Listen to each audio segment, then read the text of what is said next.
There's one available house in the town of Blacksburg under $350,000 that's available for you to buy right now and close like a normal residential resale house. One.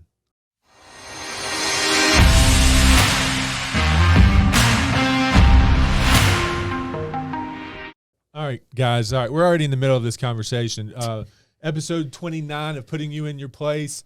We're kind of fired up today, about some of the local developments that are going on. We have, Weston here with us again, our mainstay guest here until we get rolling with, bringing other folks in the community. He and I have been talking about the possible age discrimination that is about to be put in law in the town of Blacksburg. And there's some debate on if that's a true and accurate statement, but bottom line is that's exactly what it is, in my opinion. There's not a lot of here's what the proponents of the bill are probably saying. They're probably saying something like, well, there's so few people under the age of 23 that are mature enough to be involved in these neighborhoods that it won't even matter. What's your take on that? Like that's their actual justification for saying that we're going to limit the folks under 23 because, they're a little immature and they're partying all the time and they're causing chaos and ruckus. Yeah. Well, what do you think about that? I mean, I get it. It's like it's so mainstream that's like the norm for like a 23-year-old is, well, I guess maybe more say like a 20-year-old to be partying all the time because that's like normally when you're in college. Right. Like I get it, but like, so what? Like if you were to go to college for 4 years, right, you would get out around like 21 or 22, and it's not very often that you land a job that pays you like $70,000 like right out the gate. Especially here in this community. Yeah, but like it's the what if that happens, There's a lot of those debates going on right now of the what ifs this happens. Or it's like this is a very like I guess the word would be like this is a very small thing that happens and we're gonna blow it up and like in your face kind of thing. So in the name of security, we're gonna limit freedom. Well, right? I guess I don't know like what the security part. The security part of it is we're not gonna let these people that are immature that is going to come in and devalue our properties because they're throwing parties, right? Because we're afraid that this age group is going to do these things that is going to cause us discomfort, or it's a nuisance, or it's going to somehow inconvenience us. Well, like from the rental aspect, I agree with that point from their side, right? It's like if you rent out a house in a neighborhood where the median household price is like $350,000, right? I get it, or I guess that would be like the entry point is the $350,000. Yeah. Right. Like I get it, but like, and this is how I've always looked at it. It's like whenever you spend your own money on something, you value it way more than like if someone else was to buy it for you, right? Yeah. So I guess like if like their parents bought them like a $350,000, I can't imagine any parent would do that, but I mean. Everyone's living situation is different, right? But like, I feel like if a 23-year-old could fork up the money for a down payment on a house in a nice neighborhood that for like a new house, right? Because that's what she said. It's not on existing properties. It's on all like new developments in the town of Blacksburg, right? Yeah. So like if they were able to buy that, I think they should be allowed to buy it. That's like the free market. Like you can buy whatever you want if you have the money to do it. Yeah. Right. And like they worked on their credit score, right? And they can get the loan, whatever. Yep. So like, I don't agree with like the whole, like, oh, they're going to be irresponsible if they move into this area. Like we shouldn't. If they can afford the purchase price of that area, I feel like they're going to be of the maturity level necessary for the area. Yeah. But like, I know that this is coming from the perspective of like, oh, we're going to put this in place because we don't have enough housing in Blacksburg, and they're not going to like try to reallocate funds to build like lower income houses to get more people in. Yeah. So I think the fear of it all is that someone's going to build a neighborhood, multifamily type neighborhood, and it's just going to be nothing but students when that wasn't the intent, because they want more permanent residents in the town of Blacksburg.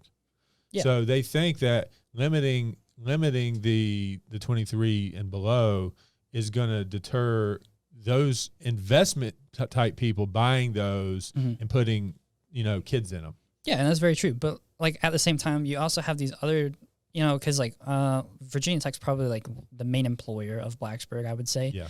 And they're probably like shifting, coaches and certain professors in and out all the time. Unless the professor is like dedicated to staying at Virginia Tech, they're moving in like maybe 2 or 3 years. They're not staying here. It's a very transient nature, even in the professorships. Right. And I know like someone else is going to come in, but that doesn't mean that they're going to buy the exact same house. That professor might say like, oh, I want to save money. I'm going to go live in Christiansburg, or I'm going to go live in Radford, or, wherever. Yeah. So I don't. Let me read the news article published by Eddie Callahan of the Roanoke Times. This was January 10th. They posted a story online about Delegate Chris Hurst wants to help the town of Blacksburg with what he says is a significant shortage of housing for its long-term residents. We agree totally with that. Mm-hmm. We agree totally with that. What we really need is incentive for a local builder or anybody that can build a home under $250,000 and make a profit. Yeah. That's what we're lacking. We don't have those. And see, like that, I know that's the problem. And I was like, okay, what is the solution? Because I was like, there are like housing developments being built in like Florida all the time that are like under $300,000. Yeah. Right. And I'm like, okay, how do they do it? And they usually get like, if it's like a county that doesn't have that many residents but wants more residents, they build these low income houses with like different federal programs to like fund those, so that way that they can actually like turn a profit. Yeah. Because the government realizes like this is like housing could be a problem. Yeah. So like we need to put things in place to help drive people. We definitely need a government incentive to build new housing here locally. So if Delegate Chris Hurst, if this makes it to your platform, or someone acknowledges this on your team, like that's the what we need. We need the government to incentivize new housing starts here in the greater New River Valley, specifically in Montgomery County, though. Yeah. Now, Montgomery County hasn't had a new house built under $200,000 in a subdivision type style place. Probably, I would say, like single family housing, probably within 10 years. We don't have any new houses. Yeah, and I mean, it's not a very hard thing to find either, because like before this podcast, I just looked up federal funding for low income houses, and I got like a list of like 10 programs that you could go and apply for. Yeah. Like, now I'm sure the process is going to be a very lengthy process, but you're looking at things that are like a long term, like 5 to 10 year sort of like investment into your community. Like, hey, we need to set ourselves up for the future. Yeah. Because they already didn't do that. Let me finish this thing. Yeah, no, according to the bill to be reviewed by the General Assembly, when it begins its session January 13th, the town council would be allowed to accept voluntary proffered rezoning conditions to limit or prohibit undergraduate students or people under the age of 23 unless they are part of a family.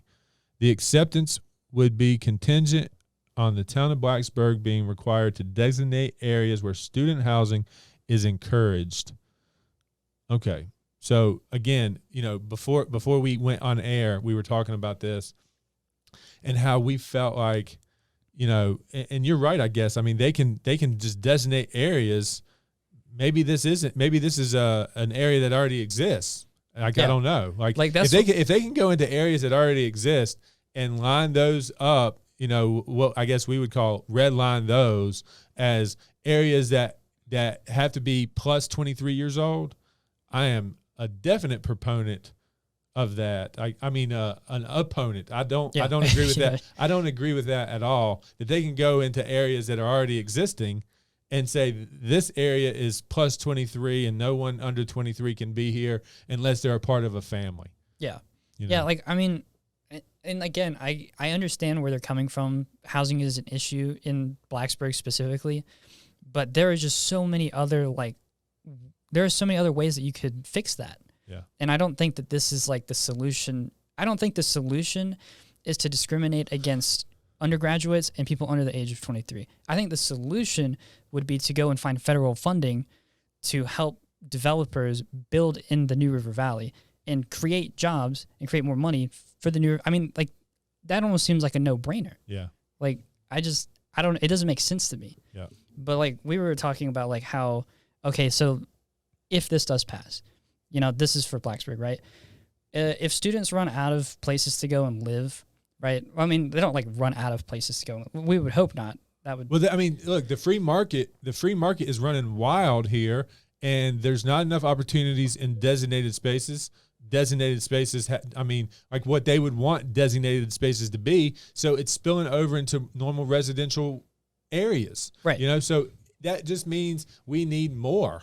You know, that's all it means. It means that we need more, and we need to try to direct those types of buyers into these areas that would be more inclusive for students. And if they don't care to be there, then they have the opportunities to go wherever they want to go, you know? Yeah, exactly. And then so if students can't find anywhere to live in Blacksburg, they're obviously going to spill over into Christiansburg. And I was thinking like, okay, most students that go to Virginia Tech probably don't have a car or don't see the need to have a car because they can just take the bus to and from like wherever their apartment is or like to class, because parking passes at Virginia Tech are like crazy expensive. Yeah.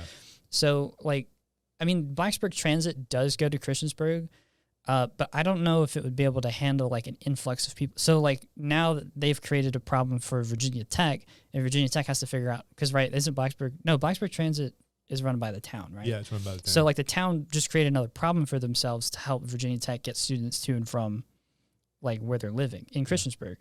So they would have to set up even more bus stations, get more buses, recreate the lines where the buses would go. Or they just say anybody outside the bus line just got to fend for themselves.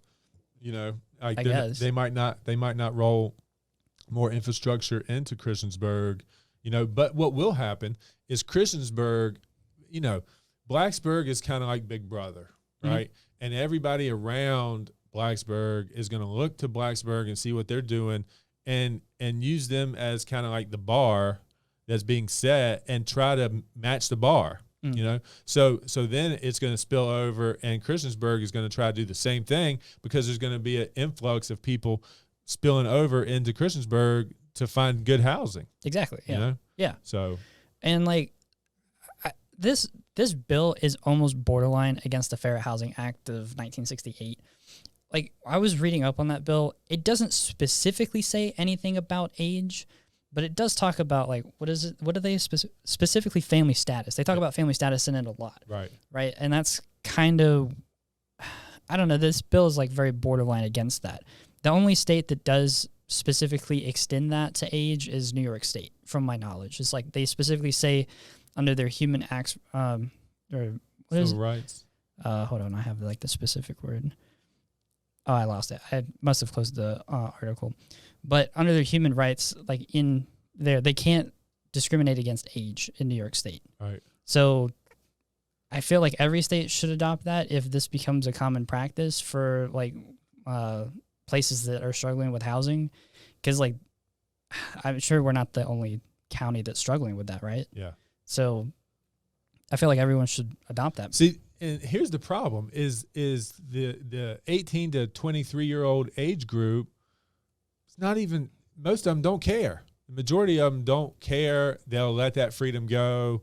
It'll never affect their life. Yeah. But where I am with it is, you know, as you see the shirt, you know, my deal is I'm always going to stand up for freedom. You know, and when people get to stroke their pen and take away the freedom, I have a problem with that. I have a moral objection to that because I like freedom. You know, I care that everybody has opportunity. You're limiting someone's opportunity, you know, and I just use you as an example. You know, what if this becomes something that we think that it can be? You are able to achieve an income that allows you the freedom to go and do the things you want to do, and you've targeted an area that you'd like to be in, and even though you're a qualified buyer and you're not a student at all, you don't fit the category of somebody that's gonna, you know, have big raging keggers, and you can't buy in these specific red line areas because you're too young. Yeah. You know, I want to stand up for people that are in your shoes possibly. And there's some high paying jobs here in town. There's people that are getting out of high school that have the entrepreneur spirit that are going to go and achieve a lot before the age of 23 years old. And this is limiting their opportunity.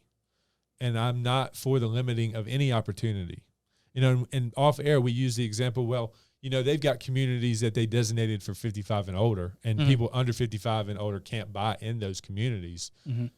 I still think that's a infringement on the freedoms that we should have. You know, I feel like these retirement communities, hey, if I'm 35 and I want to retire and that's the area I want to live in, why am I restricted from this retirement community when I can retire at 35 and that's where I want to be?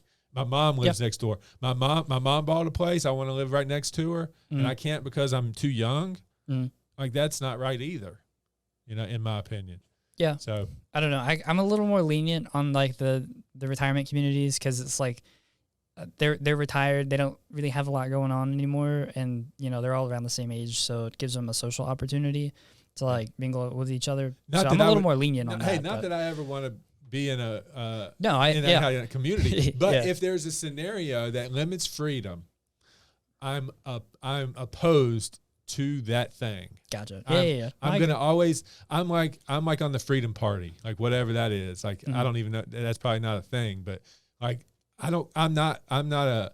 You know, I've been trying to find myself like what I believe in and how I feel about things and what sides I'm on, and I'm not on either side, you know, right or left. Gotcha. I'm only on the freedom side. Yeah. So whatever side that is, that's my political stance. Freedom. That's it. Yeah. So like, what happens to these houses that are here right now that like their prices are absurd? I was just on Zillow like a few minutes ago, and I was just looking at the prices of houses in Blacksburg, and I didn't see a single house under like I think like $380,000 or something like that, like an actual house, not like a townhouse. Scott, get this. I'm gonna do a quick MLS search here, and we're gonna just see what inventory looks like in Blacksburg under 500,000. See, I didn't look at the whole MLS. I just looked at what Zillow said that they had on the market. Yeah. Right. But like, what happens to all these houses in Blacksburg if more houses are built? Their equity is gonna we don't like plummet. Have my computer hooked up, do we?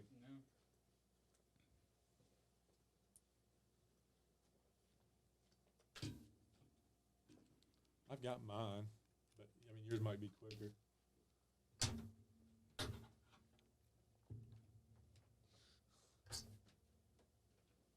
All right, we're gonna do. So they didn't even get to see that news article I was reading. I'll hit them on the next one.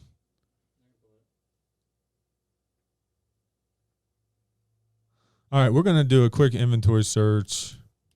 Is that on? Yep. Yeah, let's get that on.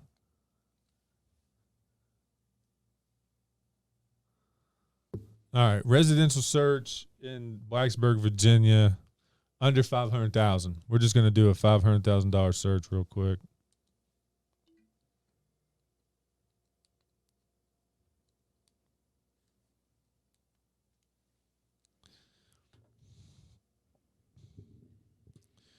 I'm just going to do an in-town search. There's only 20 homes. Let's just do it under 500. 17 homes. Let's do 350.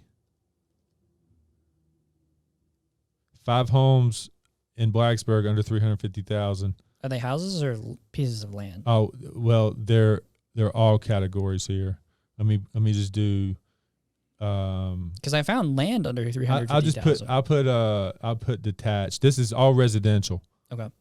There's no detached housing under 250,000 in Blacksburg. Let's go ahead 300.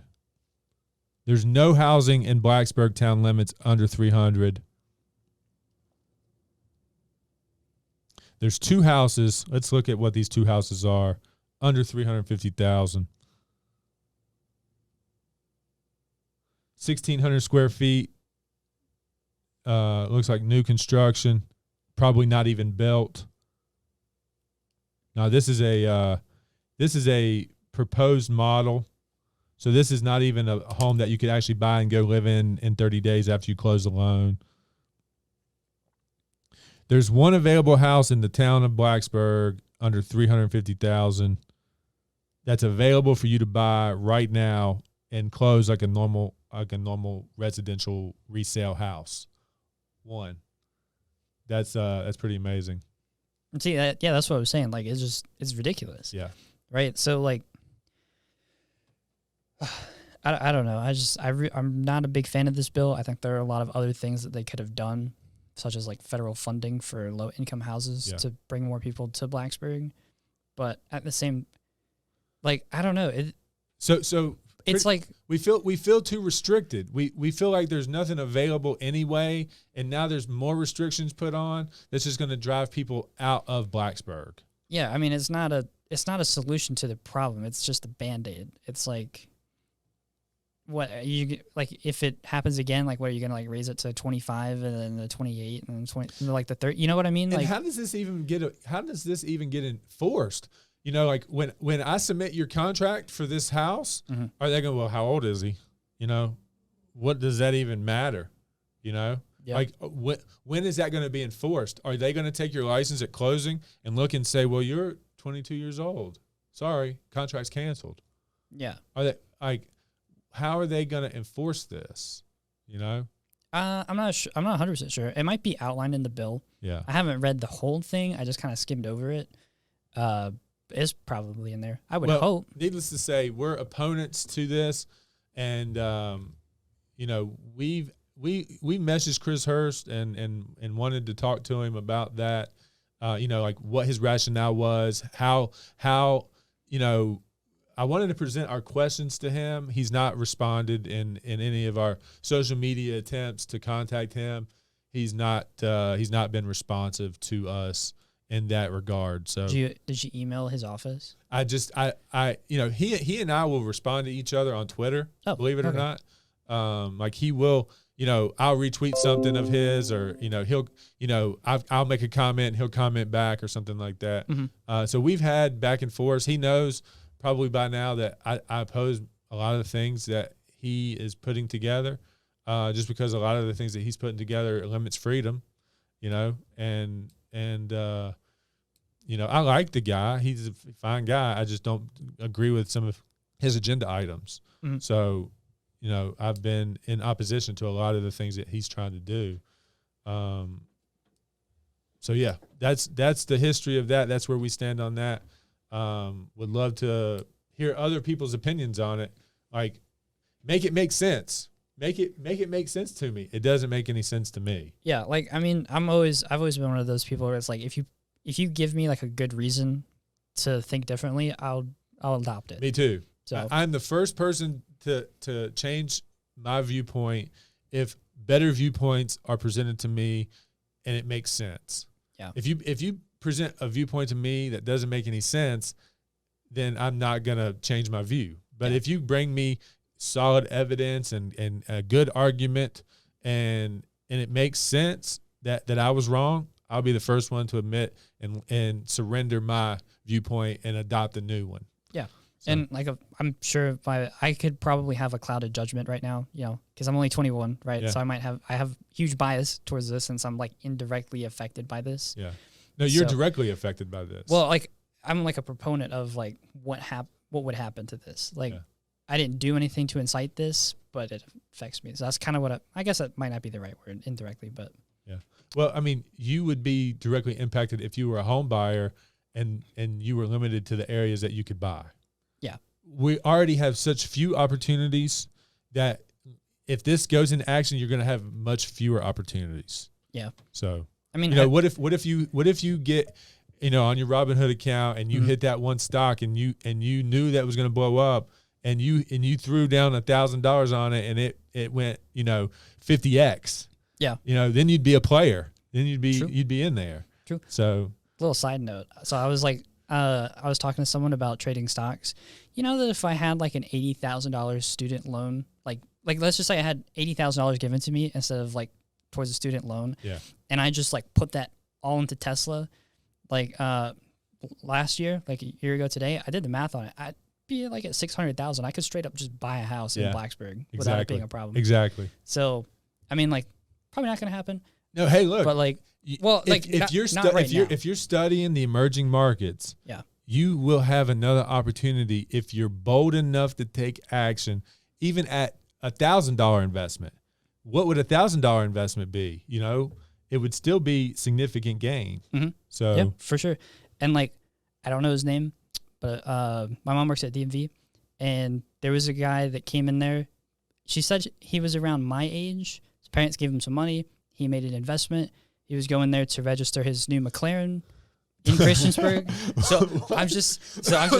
No, I'm being serious. That's crazy. So I'm just saying, like, it's not a very common thing to happen, right, but it could happen. You know what I mean? So it's like now they've put a restriction on that guy, and like he might not be able to go buy. He's fully capable. He can go buy whatever he wants. Yeah, he might be over 23. I'm not 100% sure. Right. But she said he was like in college. Right. So I'm guessing he's probably like my age. Right. So we do have a comment from a user. Sure. Matt Spencer said that we just learned of this bill this morning, agreed from our industry, doesn't make sense and possibly creates disparate impact. Disparate impact. Yep. Yeah. Yeah. I mean, it definitely does.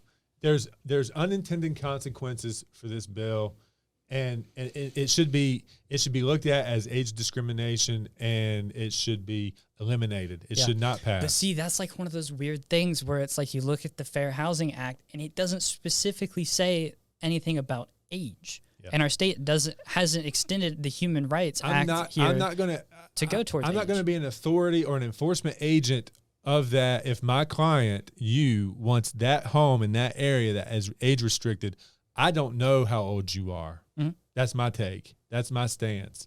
You know, if that bill becomes law, how is it enforced? Because if you're capable of buying that product, the seller wants you to buy it, you want to buy it, I'm going to facilitate it. Who's responsible for saying, well, you can't do that? Mm-hmm. The title people? I guess. They want a closing. They want the revenue coming from your business. Mm. Well, what would the punishment be? Exactly. Well, that's the question. Are they going to be able to just take your title and eliminate whatever it is that, the loan you took? How are they going to rescind your loan? Mm-hmm. Yeah. So, I don't know. It's just, it's like every time I think about this bill, because I've been thinking about it since I saw it yesterday. Yeah. It's like, so over the past 24 hours, I just it's like constantly I'm like just coming up with new reasons, like it wouldn't work because of this. It wouldn't work because of this. It wouldn't work because of this. It's just like infrastructure. There's things that lead down the line that, Christiansburg's going to be impacted. Everyone in New River Valley will be impacted by this. 100%. Negatively, maybe positively, depending. Christiansburg would get more people, but so that means more tax dollars for them, I guess. But I don't know. It's just not creating. I hate to see it, because every time I feel like we come on here and talk, we always find something new where it's like Blacksburg restricts some other area, because we were talking about Airbnb and short-term rentals here. We were talking about franchise food places, not being able to start here unless they have a drive-through or sell coffee or something like that. So it's just it's like every time I turn around, there's always some new restriction here in Blacksburg that discourages opportunity, and it hurts me because I know the area needs it because of the ambitions of Virginia Tech. But it doesn't happen. It baffles me. Yeah. It baffles me. As much as I love this town, the leadership in this town has not done the basics. In my opinion, the basics of government.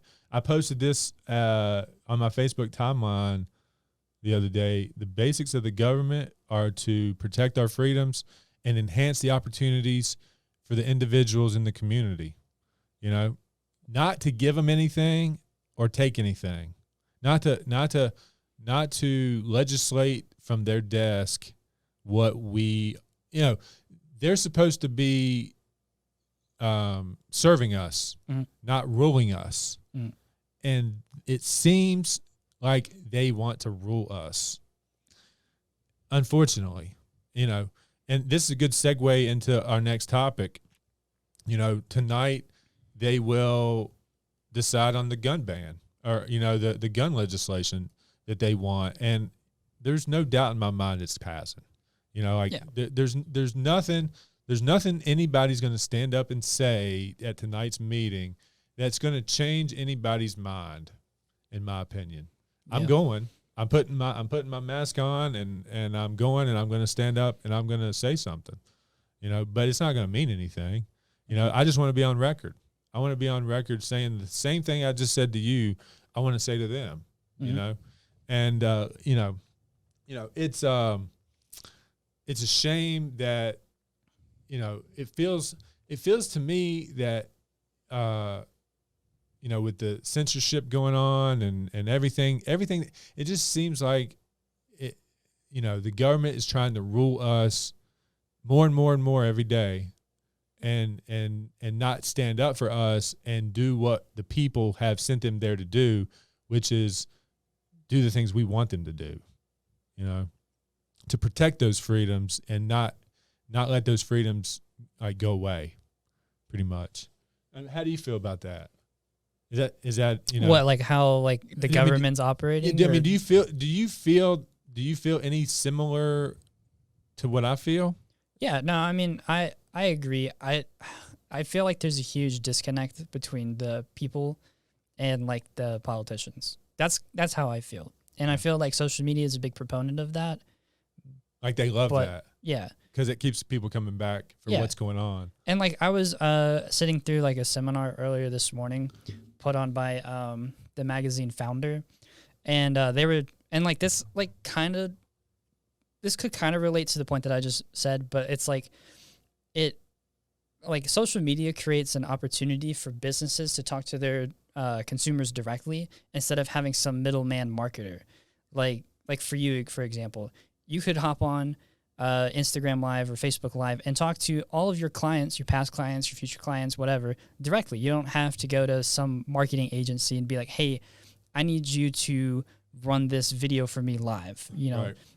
So, I mean, it's and you could put that towards you could use social media to talk to your representatives directly, right? If your representatives threw up a poll on Twitter every so often about things that are coming, they're getting ready to vote on something. Why don't everyone just follow them, vote on it, and so that way they know oh, my community thinks heavily this way, I should vote for this. So that way I get reelected. You know what I mean? So that's what you do when you get put in those positions, is you serve the people that put you in office. Yeah. So are the majority of the people that we put in office doing the things that we want done? In my opinion, it doesn't seem so. Yeah. In my opinion. But I didn't put these people in office. I'm not a resident of Blacksburg. I only aspire to be. I only hope to be when Midtown's ready. I hope to find my way into this community and be a part of this community and help the community make decisions. That's my hope. That's what my future is. That's what I have planned anyway. Mm-hmm. So I'm gonna pretty much what I'm gonna do here is I'm gonna read another article from the Roanoke Times about a local business owner being harassed and threatened, and what's the deal with what's up? Yeah, the Zoom was way out here. All right, so I'm gonna just read this article with the Roanoke Times is just talking about a local business owner being harassed and threatened and really kind of on social media just being trashed for her outspokenness of her support for the president. And it's pretty scary what can happen if you are publicly in support of something someone else doesn't agree with anymore. So I'm just going to read this. Marie March trekked to Washington earlier this week to hear President Donald Trump, whose rhetoric on Wednesday moved a mob of his loyalists to eventually storm the Capitol in an attempt to stop the certification of President-elect Joe Biden's victory. March, who owns restaurant Due South and Fatback Soul Shack in Christiansburg, said she left for the start of the violence and condemned it. I think it's absolutely horrendous, said March, whose husband and father accompanying her on the trip. I think it's horrible that there were lives lost, but I do believe if we have corruption in our government, it's going to get worse. March's views on this week's events and the overall topic of the voter fraud allegations are shared by at least a few other prominent figures in Montgomery County. They don't condone the violence that unfolded, but their exact attitude doesn't carry over when it comes to speaking on the issue that was at the root of the events that turned deadly this week. March said she doesn't want to rule out the possibility of fraud. It could be a fact, she said. Like other supporters of the president, March said she has grown distrustful of the news media and questions the accuracy of information being reported. As far as on a national level, people are kind of bought and paid for, she said. Doesn't matter what side it is. March, an outspoken critic of some local entities, has in recent years become a polarizing figure in the area. It hasn't been uncommon for her social media postings, including the recent ones about her trip to Washington, to receive backlash. March said she was still surprised at the feedback she'd received about the trip, which she said included death threats. I never really thought, though, that going to see the president give a speech would land you being doxxed, she said. That kind of blew my mind. He said, he is the president. March said she decided to go to D.C. so that she could take her father to see Trump. Among others' responses to March's this week, a Twitter user tagging the FBI in a tweet that shared a screen capture of one of the restaurant owner's Facebook post about her trip. Marie is out there causing havoc. She owns Due South and Fatback Soul Shack out in Christiansburg, Virginia. A Twitter user that went by the name of Saint Petty wrote, despite numerous rejections by the courts and lack of evidence presented, some local conservatives and Trump supporters aren't completely convinced that the election was without a shadow of a doubt honest. Among those is Montgomery County Supervisor Steve, I can't pronounce this last name. What do you think? What do you think? How do you think you pronounce this last name? For the sake of not wanting to hurt their feelings, I'm just not going to. Yeah, that's a hard one. You have a lot of witnesses that came forward and described. See, that's a problem too. We don't even know our elected officials' names, you know? Anyway, you have a lot of witnesses that came forward and described some very suspicious and fraudulent activities, who clarified that he's confident the process was otherwise handled properly in Virginia and in Montgomery County. While Trump's legal team did cite witnesses in their attempt to overturn the results, those efforts ultimately failed. One highly publicized case out of Michigan involved a voter machine company contractor claiming that the ballots were illegally scanned multiple times. That case, which included and signed affidavit from the witness, sought to halt the certification of the results in Wayne County, Michigan. A judge denied the request. The representative said he's still not in the claims that were given a chance to be fully investigated. He said doesn't want to outright rule out fraud amid the existence of signed affidavits and the objections of GOP lawmakers, including some Virginia's own delegation. Just to have a blanket excuse and say, no, they didn't happen. How do you know they're not true if you don't investigate them? You know, everybody's condemning the Capitol, storming, and the death that was created by that. The representative also acknowledges many people are upset about the results, but he said he doesn't see that as justification for what transpired. He said it doesn't even see anything wrong with simply voicing support for the president. It goes through and talks to the mayor and talks to some of the other people involved, in the town. And these are the photos of the people, that made comment in the story. These are some of our elected representatives that made comment. That's the mayor of Christiansburg, Mike Barber. That's, an attorney in Christiansburg, Chris Tuck. And I feel like local business owner getting death threats because of her outspoken support is a little crazy. Yeah. I think it's pretty extreme. I don't think that, regardless of who you support, we're all like, that's why we live in America, is because that's why we are America, is because we have differing opinions, and we're allowed to have those differing opinions. I don't think there's ever a reason to send anyone a death threat. Yeah. I was like, that is way too extreme. It's like, it's okay to disagree with them and not want to go and eat at their business. Exactly. But I think death threats is a little bit extreme. I don't think there's any reason to do that. And I know both sides do it. I'm not agreeing with one side or the other. I'm just saying, from a moral standpoint, there's no reason to do that. Yeah. It's unfair to comment on somebody that you particularly don't even know. Like, you don't know her.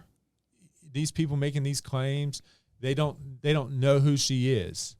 They know of her. They don't like something that she's supporting, and they're making the irrational claim that she's racist and that they want to kill her.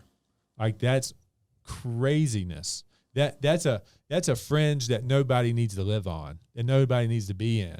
You know, if you wait, do either of you know Marie March? No, I don't. I know of her. I know of her business. I've eaten her food. I've never really gone into her establishment. You know, I know some of the history with her and Starlight Drive-In.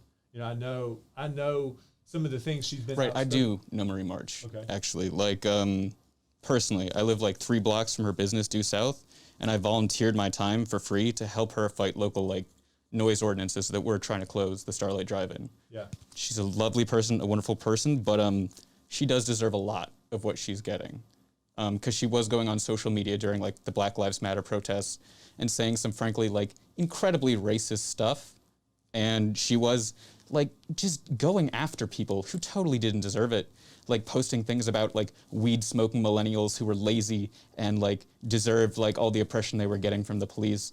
And frankly, the fact that she's getting pushback for all that, good. Like, does she deserve death threats? Absolutely not. That's ridiculous. There's never any like need for that. If her business suffers from the comments that she's made, and that is a reasonable outcome to her views to the public. Sure. There's never any need for death threats, but I think saying that like it's unfair that like people are going after her for like these things, I think that's absolutely absurd. She definitely deserves like a lot of. No, I don't think it's unfair either. I think that like what you did, and if you're not willing to take the actions that come with it or the repercussions that come with it, like I just don't do it. Right? Yeah. That's just like a basic thing that I think all parents have taught us at the beginning of our lives. So in your opinion, she's publicly outspoken with racial based bias? Oh no, she straight up said in one of her Facebook posts that like that there was a civil war coming and we had to be ready to fight and like do harm to people to protect our rights because she felt threatened. Is that a racial stand? Yeah, no, it was during the Black Lives Matter protests because she objected to like the protests that were going on and thought that it was just like a bunch of lazy people, like as she put it, purple-haired, lazy, weed-smoking millennials who just wanted something for nothing. And the fact that she's getting pushback for that, yeah, you kind of should. You don't talk to people like that or treat people like that, so... Yeah. I agree with that. I mean, I'm not going to comment on her character because I don't know her. Yeah, I'm just coming at this from like if she was publicly out there saying things like that, then the backlash is appropriate to not support the business. But you know, mainly it's you know what I was observing seemed like her support for Trump was giving her the energy behind what she was dealing with. But if you know, we definitely condemn anybody that is publicly willing to share racial prejudice. You know, if she stood up and said what you know, we do have to differentiate between, you know, radical fringe groups and what we feel to be a great message like Black Lives Matter. Black lives totally matter. You know, there's no debate that.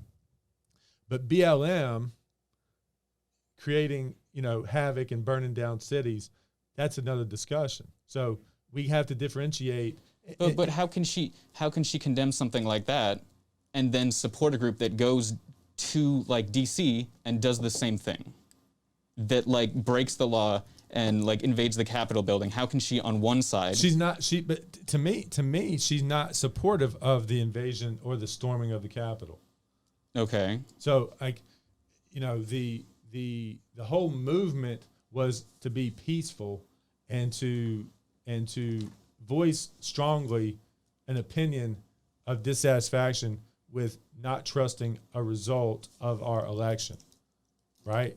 So that's the stance I see her saying in this article, is the fact that this was intended to be a peaceful protest that ended up being, there was some, and there's still some debate on, who really incited, the things that are happening, the things that happened, who caused those major fringe groups within, some part of the party, some part of this movement that is very radical caused this. This was not the majority. This was not even 1% of the people that were there that wanted this to happen. So, I'm not ever gonna want to be on the side of somebody that the majority of the community feels like has shown racial bias. But I will stand up for somebody that might be misunderstood, because I've been misunderstood my whole life almost. I've had to fight. I've had to do things and get past things in my own life with people that never wanted to take the time to even know who I am or what I believe. So when I see somebody that comes in and could be misunderstood, I want to empathize with them and really get into knowing exactly who they are and what they meant, and give them a second to explain things and really get to know who they are before I make rational judgments. But once they tell me exactly who they are and I make a decision, I don't deviate from that very much. So I think you probably are as critical as I am when making these decisions, and I respect the fact that you've come to that conclusion, and you being a part of my team, I got to support what you're saying. I believe what you're saying, but I also want to take a second to really breathe and take that in and really have this talk, so we all can kind of maybe reformulate an opinion, So given what all you can do with somebody is take them for what they say. She's saying she didn't condone the violence. All we can do is believe her or not. That's all we can do. So you either do or you don't. But I want to believe in people. I want people to tell me who they are, and I'm going to trust them until they give me a reason not to trust them. But she says on her Facebook page right here that she was okay with what happened. She says, here's what happens when the electors are not doing the will of the people. Here's what happens when the hardworking people bearing all the tax burden are treated like cattle. Wake up, politicians, bureaucrat. The people have had enough. They storm the house, take back the house, the people's house. So she is in favor of storming the Capitol building, is what it sounds like. Gotcha. So, yeah, if she's getting pushback for that, that's fine. For a group of people who are inciting insurrection, then yeah. Should people be tearing down her American flag and going crazy? No, absolutely not. Yeah. Okay. But should people be making us think about it on social media and encouraging their friends not to support her business? That's fine. Absolutely. That's fine. And that is the danger of the internet. What you risk doing on public forums that a lot of people are paying attention to will end up leading to your demise of your business and your life, possibly, and that's scary. Yeah. But it can also lead to wealth and prosperity. It can also lead to a lot of love and a lot of opportunity, so, you choose what you do in the world, and you got to accept, another thing of freedom. You have the freedoms to do this. You don't have the freedom to vandalize and defame and slander somebody without it being true. Right, but it sounds like it sounds like she's put herself in a spot to be in a position where people are going to decide with their money, with their choice of where they're coming to eat. You know, they can make that decision. You know, like I said, I'm not walked into any of their establishments. I'm just bringing a perspective of, I don't know who she is. I'm trying to find out who she is. And I'm glad that you were able to bring that up. Are you able to share your screen too? No, but she's a Facebook friend of yours on Facebook. Yeah. So yeah. Gotcha. Yeah. Okay. Well, I did work with her personally for like a few months fighting like the New River Valley's like noise ordinance that was threatening to close the Starlight. And every interaction that I had with her during that time was really pleasant, and she seemed like an absolutely lovely person. So you were you on the side of the noise ordinance, or were you on the side of Starlight being able to do what they wanted to do? Oh, I was absolutely on the side of Starlight. The town of Christiansburg was being ridiculous. There's helicopter photos of the Starlight Drive-In when it was first built. It's in the middle of a cornfield. And just because the city didn't zone properly around that and they allowed residences to move in and build next to a drive-in doesn't mean that those residents get to boss around like the proprietors of the drive-in and say, you have to close because we were dumb enough to build next to a drive-in and now we're surprised that it's noisy. Yeah. Like, and that's absurd. She was one leading the charge to get the noise ordinance enacted. Yeah, she was one of the people who. Oh, no. She was fighting like against the noise ordinance. Okay. So I was like on her side as well. Okay, like we worked together. So you guys were on the same front on that one. Yeah, and it was really like upsetting because like I worked really hard on that and I volunteered like my free time. It took me like over 100 hours of like filming and editing, and then we went to like the courthouse and we presented that video, and like the town council kind of just told us tough luck. And ignored it, but you know it was a lot of like time and dedication that went into that. And then was that a part of the filming y'all did while we were out there? Yeah. So you and Matt put that together? Well, Matt helped me with some drone footage, I think. Yeah. But yeah, and then it was like so I put a lot of work into that, and then it was really disappointing. Like a few months later, that she was calling millennials like lazy and like saying that we deserved everything we got, and it's like wow. Was it lazy of me to dedicate over 100 hours of my time to help you for free, like out of the goodness of my heart? And you kind of just stepped all over that. Yeah.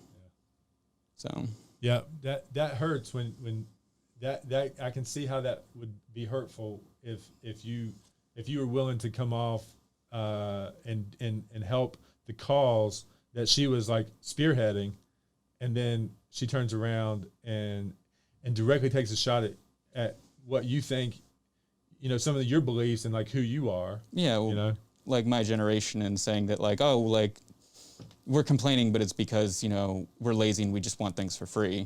When clearly like she got things for free from me. So. Yeah, I agree. So I just wanted to bring some attention to that and put some perspective on it. And Scott, that was great. That was great perspective on like your experience with her and what you know of her and you know how things should be and how things shouldn't be. There should be no threats to a life. There should be no vandalizing of property. We condemn all of that entirely, and everyone else should too. Everyone that sees anything like that on the internet needs to be vocal in the condemning of that, in my opinion. So, what else we got here?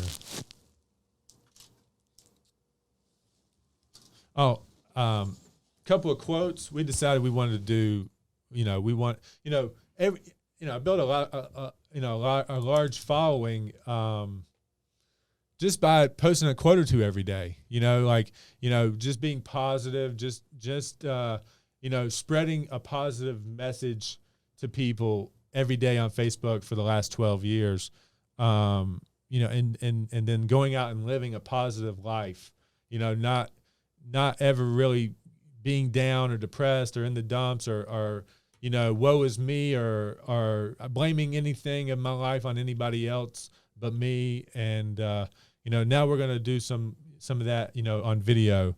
So again, here is the just a layer on top of what we just discussed. Be careful not to dehumanize those you disagree with. In our self-righteousness, we can become the very thing we criticize in others and not even know it. So I believe that's we need to be careful. We need to be kind to people.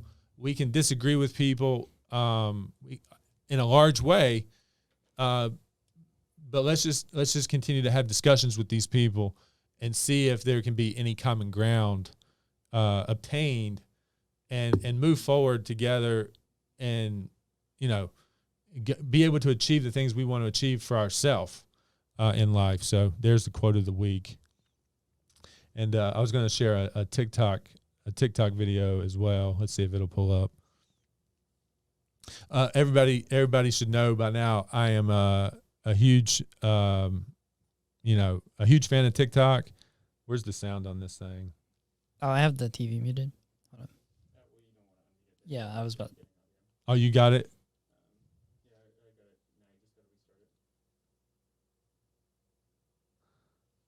This particular video is just an example of somebody that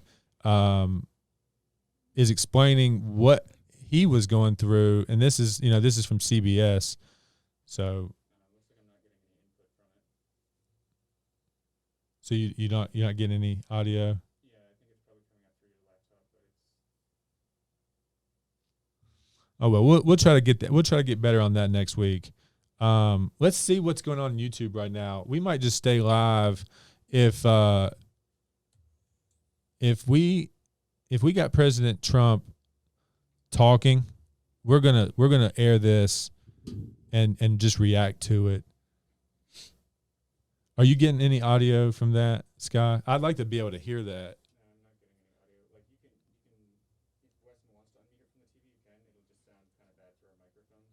Okay, well we're just gonna end for the day, and we're gonna watch what's kind of going on here with President Trump, see what he's got to say, and what he's doing down in Texas today. And if for any reason we feel like we want to pop back on and talk about it, we will. But if not, we've got some great shows coming up. We got Jason Diggs coming in next week talking about what he's got going on, his journey in the music space and what he's doing, and he's a good friend of mine and a client, and I just want to bring him on and just talk about strategy. He's a really ambitious guy, and I believe in him, and I want to help him develop some sort of social media presence and help him get his voice out into the world. He's just one of these local guys that I feel like is just like one hit away from changing his life. He's talented, and I just don't think he's got the team and the strategies around him to really push his music to the space that he needs to get attention. So I'm going to try to bring him in and talk to him and let you guys know a little bit more about who he is next week. And some great response from the people that we, the businesses here locally that want to come on the podcast. We put a form out to anybody that wanted to come on, and we got great response from that. So thank you for putting that out, Weston. Yeah, no problem. I'm just, I'm going to keep saying it because I am. I'm just super proud of what we're doing. I think we got, all the equipment either on order or in the studio now that we need. I feel confident that we're getting pretty good at what we're doing. Now all we got to do is just get attention and get people to help us. So I need to ask. I got to ask this. You guys, please share this. Please engage with us. Let us know kind of what you want from us, and we'll talk about it. We'll bring you in, and we'll talk about what you got going on. We are here to support the New River Valley. We're here to stand up for the freedoms that we all want, and we're excited to continue to just do this every week. So until next week, guys, appreciate it.